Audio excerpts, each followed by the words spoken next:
Amigos do programa Economia na Rede, estamos aqui para conversar um pouco sobre economia e, como de praxe, vamos falar um pouquinho de mercado. O mercado financeiro apresenta uma cotação da taxa do dólar de 3,34, que essa variação que ele tem apresentado é tão pequena porque algumas semanas atrás já estava a 3,31, né? E aparentemente essa flutuação tão pequena reflete uma certa estabilidade. E com relação à Bolsa de Valores, tivemos uma pequena queda, mas mesmo assim essa pequena queda também reflete alguma estabilidade, porque o número de pontos continua em 84 mil. Eu lembro que uns tempos atrás, vários meses ou até alguns semestres atrás, se falava em 70 mil pontos para a Bolsa, fantástico, né? E hoje nós estamos em 84 e, como eu já disse anteriormente aqui, pode ser que a gente chegue com um pouco de juízo no final do ano, a Bolsa chegue a 100 mil pontos. O que significa, naturalmente, uma oportunidade. Uma das coisas que, claro, a gente está conversando agora, e o mercado financeiro também, é essa decisão que nós tivemos do Supremo Tribunal Federal e que deveria, digamos, provocar uma certa calma no mercado e para a gente esquecer, digamos, convulsões sociais, talvez só a aparência de convulsão social, mas também uma inquietação que ninguém aproveita, ninguém se interessa por isso. Nós precisamos deixar essa decisão do STF para trás e precisamos pensar na economia, nos negócios e no progresso. Uma das questões que a gente sempre discute, e vamos conversar sobre ela daqui a pouco, é um problema que ocorria muito na economia do Brasil, que era a contaminação da economia pela política. Isto é, o que os nossos pais da pátria faziam em Brasília afetava a economia e, naturalmente, para pior.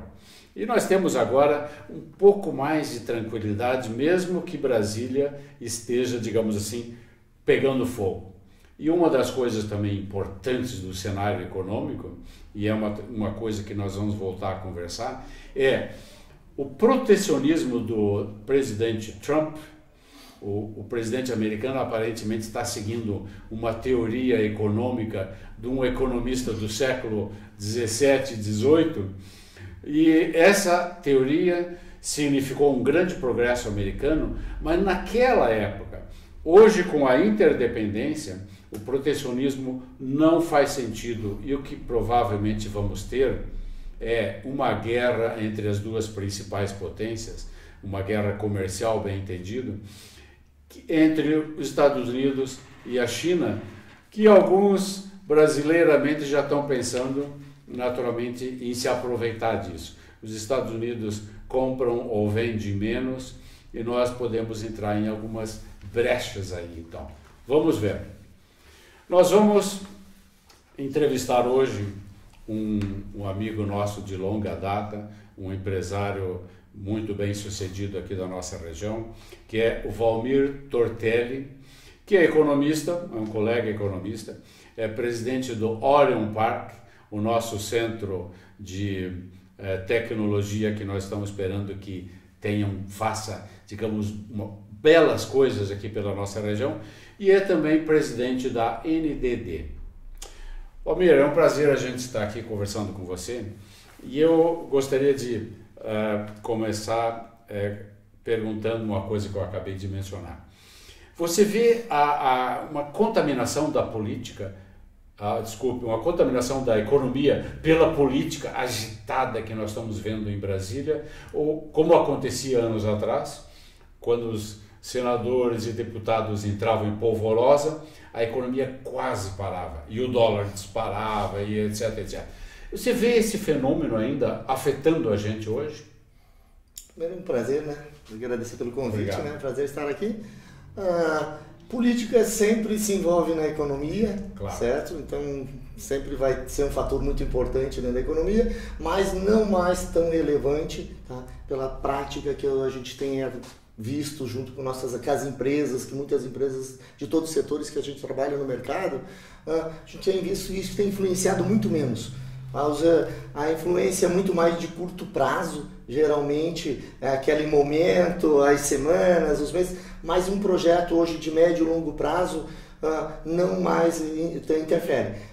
Atrapalha muito questão de investimentos, quem pretende fazer investimentos de longo prazo, isso se influencia um pouquinho mais dentro da política. Mas essa é justamente uma pergunta que eu queria fazer. Como é que fica o investimento empresarial? Se você, como eu disse agora há pouco, se você como investidor, como empresário, você vê um horizonte ou consegue enxergar até dezembro. E adiante, o que virá nós não sabemos, não é? Ou você acha que dá para planejar janeiro e fevereiro em diante? Não dá para se esperar muitas novidades, tá? As dificuldades, sai Lula, entra Temer, os processos continuam politicamente, sempre vai entrar política, novas eleições, tá? Então sempre vai estar envolvido. E o processo de a economia basicamente se enxugou, mas porque ninguém quer arriscar, certo? Mas as oportunidades começam o mercado inteiro. Qual o reflexo da bolsa tão alto?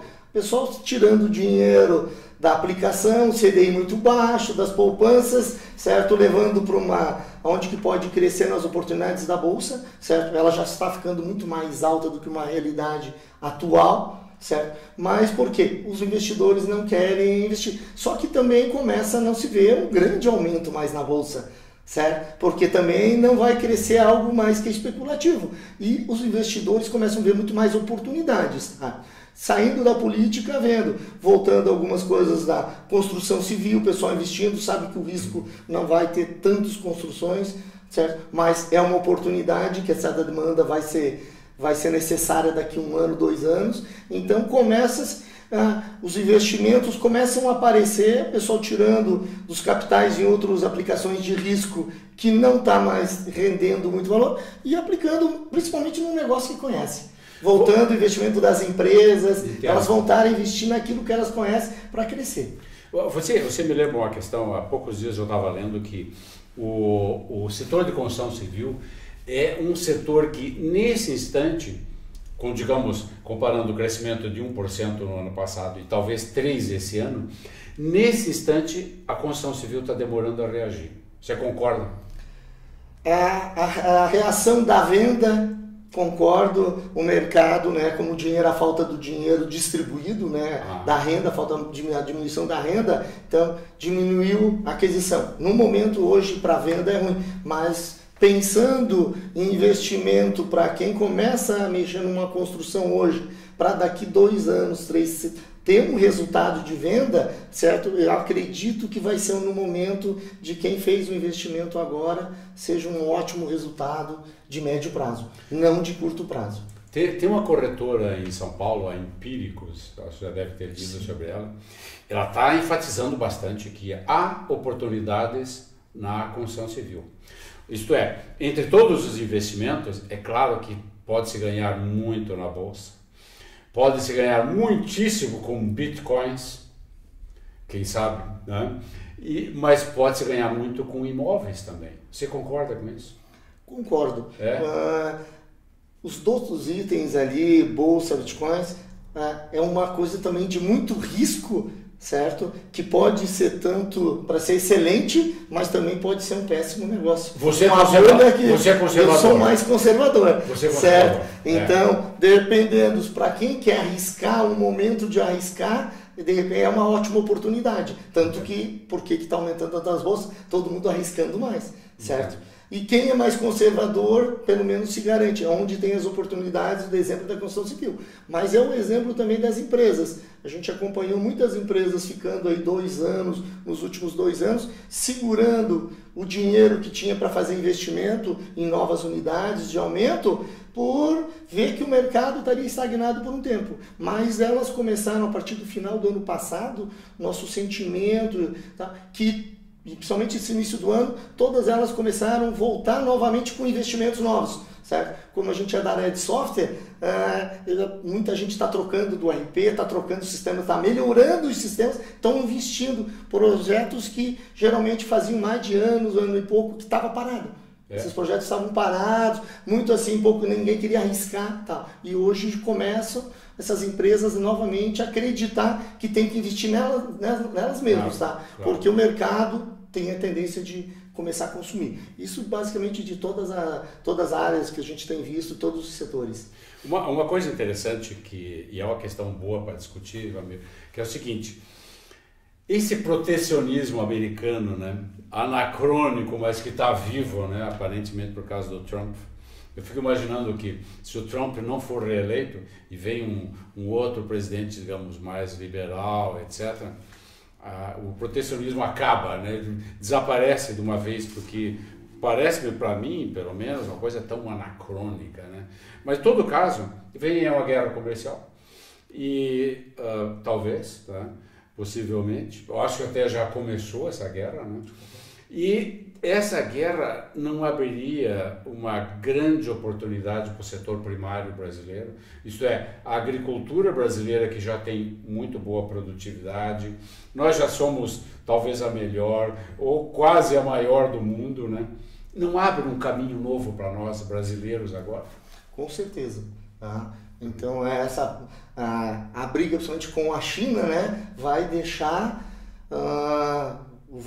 de repente descoberto oportunidades onde que estavam meio bloqueadas também, os Estados Unidos tentando botar um protecionismo muito forte perante todos, mas de repente ele se focalizando na briga, certo, com a China, começa a abrir outras oportunidades para nós conseguirmos entrar, certo, sem ser muitos notados pelo protecionismo de uma política, que nem tu falou, surrealista, certo? Mas que também não dá resultados de curto prazo.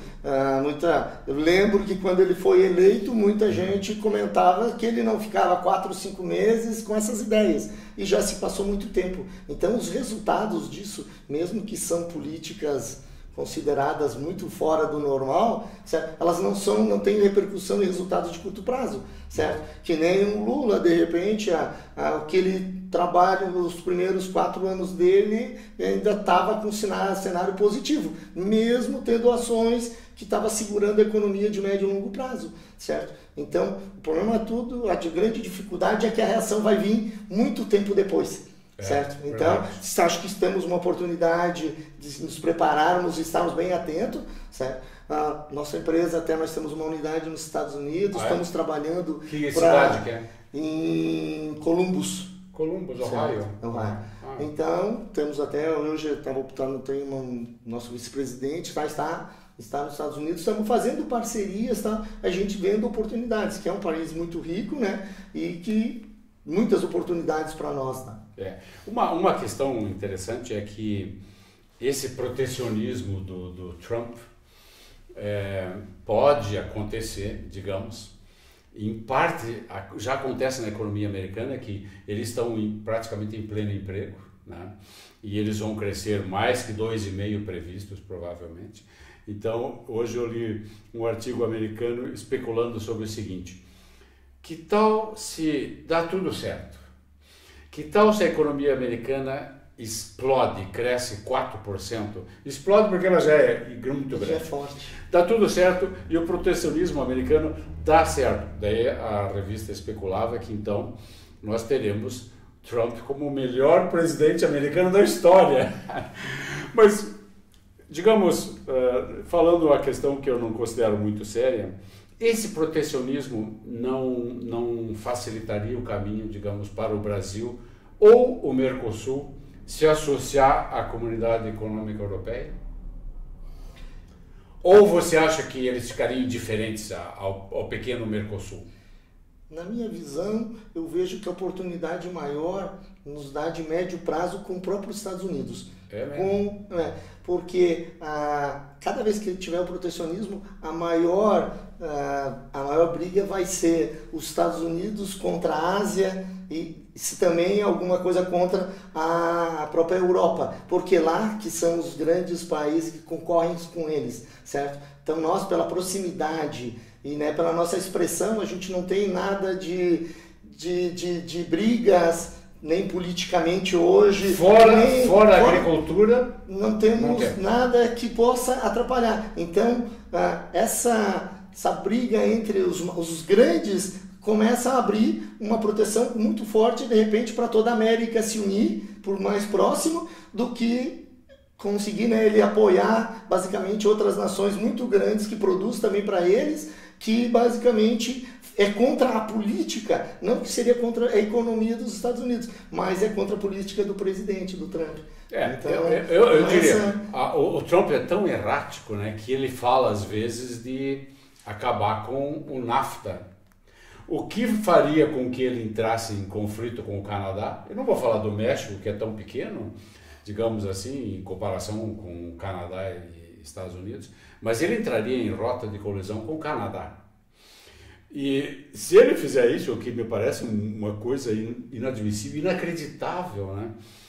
Você acha que esse front, né, essa nova guerra que o Trump arrumaria, não ajudaria nós em relação aos europeus ou ajudaria mais em relação à China e Ásia, digamos?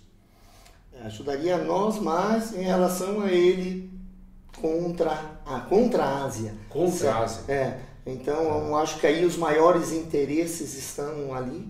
Então, eu acho que de curto prazo vai atrapalhar, porque é uma medida populista, certo? Então, de curto prazo vai atrapalhar o próprio Canadá, certo? Mas eu não vejo que de médio e longo prazo isso se sustente, certo? Então, a sustentação, a primeira oportunidade pode sair de nós que estamos mais próximos, para depois se construir novamente alguma coisa contra a Europa. Mas então esse tempo seria uma grande oportunidade de nós se tirarmos. Não vejo nada de curto prazo pela medida populista, não, certo?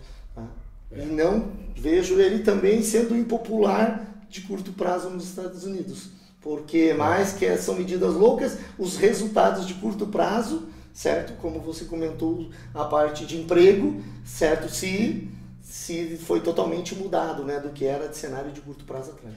O eleitor americano vai ficar numa sinuca, digamos, né? Porque ele vai ver que a renda está crescendo, o emprego aumentou. Pleno emprego é uma coisa fantástica, né? Ainda mais na principal economia do mundo. Agora, eu também acho, Valmir, que em relação ao Brasil, não há nenhuma razão para o governo Trump ter alguma antipatia ou alguma coisa a mais. Apesar que ele é meio sem controle, de vez em quando ele diz uma bobagem lá, que vai ofender, quem sabe, o presidente Temer, mas eu acho que não vai ter nada. Tanto que você, por exemplo, você está fazendo uma filial em Ohio, né? Certo. Eu passei um bom tempo lá em Cincinnati, que é pertinho de Columbus, na verdade. É um estado conservador do interior, mas ele é um estado representativo, né, do país. Vamos voltar para o Brasil aqui. Eu queria perguntar para você uma questão, velha questão, Valmir, que é o seguinte. Cada vez que o Banco Central tenta, digamos, forçar a mão, por exemplo, no tempo da Dilma, ela tentou baixar juros de uma maneira tão artificial, né, e tão inábil que o resultado foi ao contrário, né? Ela esculhambou com tudo lá, ela tinha realmente a mão pesada, né? Muito bem, mas agora o presidente do Banco Central está executando uma política moderada, né, e reduziu a Selic para 6,25, né, 6,50, né? E provavelmente nós vamos ficar em 6,25 nesse segundo semestre. E talvez, eu só estou especulando, né, quem sabe as coisas andando muito bem, para 6%. É um nível histórico, né? Certo. Como é que você vê essa política do Banco Central? Afinal, ela está mexendo com impacto na dívida pública, tá certo? Certo. E no mercado, o que você vê no mercado em relação a isso? Essa expectativa, né, da redução de 6,25 e chegar até a possibilidade de um bom cenário de chegar a 6, eu vejo que é muito mais para eles tentarem incentivar um próprio mercado a um juro mais baixo, tirar o dinheiro de uma aplicação financeira, de um dinheiro onde que estávamos aí com uma inflação ano passado muito baixa e uma taxa Selic muito alta início do ano passado, chegando até 13%, 14%. Então o mercado não mais investindo no próprio mercado, investindo numa especulação financeira. Tá? Então forçou que os dinheiros saíram muito das aplicações Selic, foram para a Bolsa. Isso também mostra o fator por que a Bolsa está tão alta. Porque muito do dinheiro a especular a Bolsa aumentando 30%, 40% e uma taxa de Selic 6%. Então, certo? E a gente vê um cenário também, sinto eu, que a Bolsa também não tem uma expectativa de tão, como já está em alta, tá? Então essas empresas, as pessoas também começando a levar o dinheiro para o mercado, para girar, comprar, investir nas empresas, imóveis, certo? Então com o juro baixo força que o mercado gire mais, certo?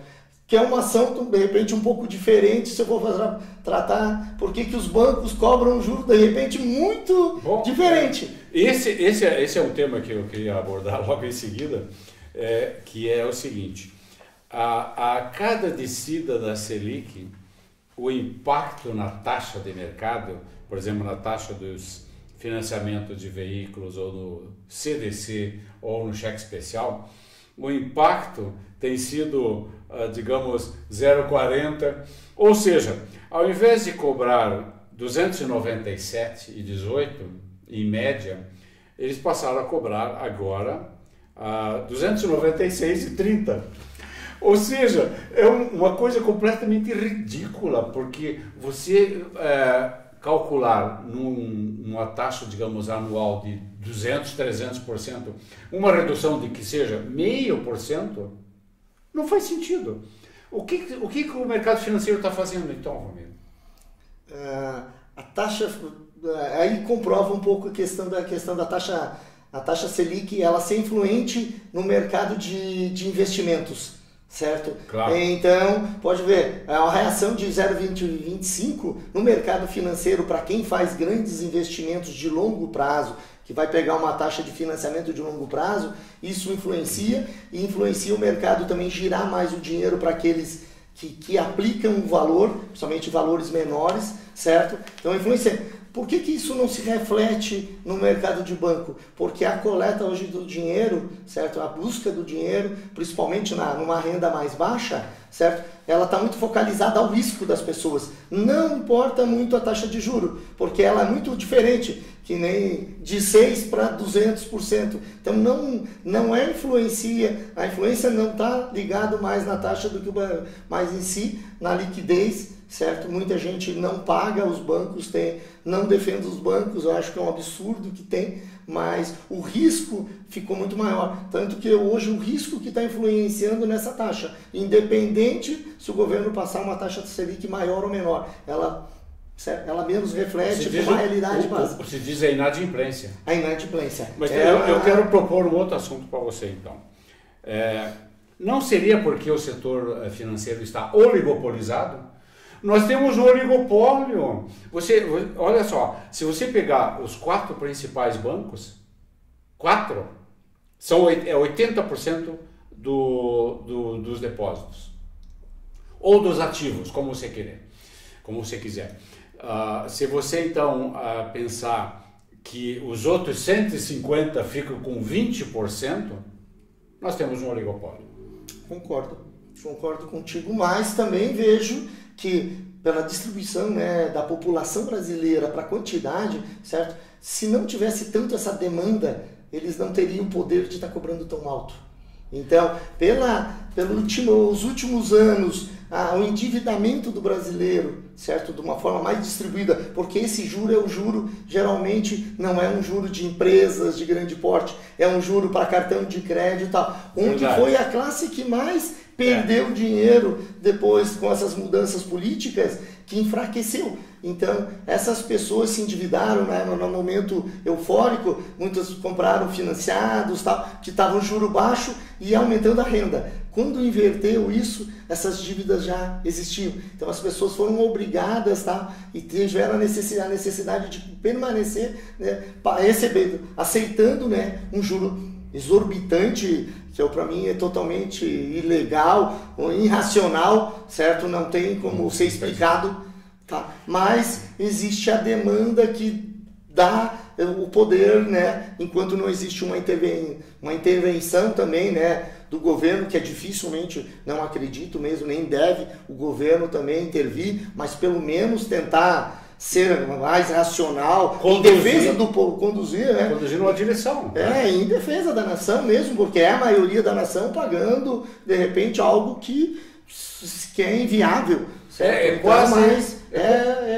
É o mercado fazendo o seu preço. Exato, e é um mercado que pratica uma forma de extorsão.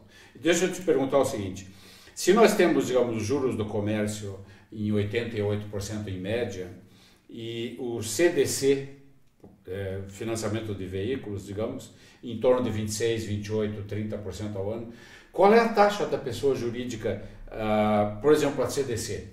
Você vê uma taxa parecida com 28, 30% ao ano para a pessoa jurídica ou é mais baixo? Antes que você me responda, eu vou dizer que eu acho que ela é bem parecida. Muito depende do risco. Se for uma empresa que não precisa de dinheiro ou tem muito pouco risco, é por alguma necessidade, hoje o banco tu vai conseguir porque o risco é muito pouco. Quando você financia? De 20, menos de repente de 20, certo? Para valores maiores. Mas se você é uma empresa que tiver uma necessidade, estiver passando por um momento, certo? Os bancos estão basicamente aumentando muito, saiu usurpando até esse processo, as taxas elevando bastante. Uma coisa que também me ocorre, Valmir, é o seguinte, quando a Selic baixa, teoricamente falando, os bancos têm menos interesse de colocar dinheiro em títulos públicos. Quer dizer, teoricamente, porque ele pode também pensar, não, eu posso ganhar pouco, mas eu estou tranquilo e não vou enfrentar uma inadimplência de 4%, 6%. Tem gente falando em 8% em alguns setores e tal. Mas você não acha que vai ter que acontecer isso no mercado? A Selic permanecendo por um período longo, em torno de 6%, os bancos terão que reduzir juros porque eles vão ter que pôr mais dinheiro no mercado e vai haver mais concorrência entre eles. A concorrência é a alma do negócio, tá? Vai ser o processo. A economia melhorando, distribuição de renda acontecendo, certo? Vai começar a diminuir a procura, as taxas provavelmente vão abaixar muito. Eu acompanho algumas empresas grandes do mercado varejista, certo? Que são clientes nossos. As empresas hoje ela ganha muito mais dinheiro com o cartão de crédito te vendendo a prazo do que o lucro da mercadoria, certo? Perfeito. Isso é bem claro. Então, o mercado é muito mais financeiro do que produtivo, do que econômico, certo? O pobre consumidor está pagando em média 318% no cartão de crédito. Então, isso confirma o que você acabou de dizer, que é muito melhor você fazer negócio com uma taxa violenta como essa, que significa um spread, né, completamente louco, não tem sentido nenhum. Mas você vê que no médio prazo a política do Banco Central vai dar resultado. Acredito muito forte nisso, tá? Que eu acho que ele permanecendo, não tem motivos também, porque sem nada de alto impacto no mercado, não vejo essa reação. Então eu acho que isso vai dar uma estabilidade a nível econômico, principalmente a nível de altos investimentos no Brasil, melhorar a economia com investimento, certo? E também pela melhora da economia, certo? A distribuição de renda melhorando, o mercado melhorando, que se espera para essa continuidade muito pequena para esse ano, mas para o ano que vem, a gente tendo nada de muito significativo, mas sendo positivo, certo? O próprio mercado começa também a se regular, as empresas, as pessoas não querendo mais pagar uma parcela tão alta com juro, as pessoas vão começar a calcular mais e o mercado vai, tendência muito forte de reduzir essa taxa mesmo pela regulagem do próprio mercado. O nosso tempo está chegando ao final. Eu tenho uma última pergunta bastante sucinta, que é o seguinte: o ano passado nós crescemos 1%, o PIB cresceu, né? O PIB ou a renda nacional cresceram 1%. E esse ano nós acreditamos que vamos crescer algo entre 2,5%, talvez 3%. E em 2019? Espero que seja bem melhor. Mas qual é a sua razão de pensar, não somente esperança? Você poderia achar que vai ser melhor que 2018? Acredito. Porque pelo cenário, pela estabilidade... Nós vamos crescer 5% então.